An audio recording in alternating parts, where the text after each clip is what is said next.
નમસ્કાર દર્શક મિત્રો, હું છું રૂપલ લુણેચિયા. સંપૂર્ણ ન્યૂઝમાં આપનું સ્વાગત છે. પાલનપુર રામજી મંદિરના મહંત રાઘવદાસજી મહારાજે રામ મંદિરના નિર્માણ હેતુ અનાજ છોડી દેવાનું નક્કી કર્યું છે.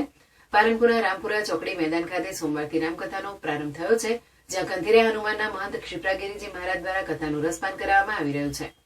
પાલનપુરમાં આવેલા પથ્થર સડક ખાતેના રામજી મંદિરના જીર્ણોદ્ધાર માટે કથાનું આયોજન કરવામાં આવ્યું છે.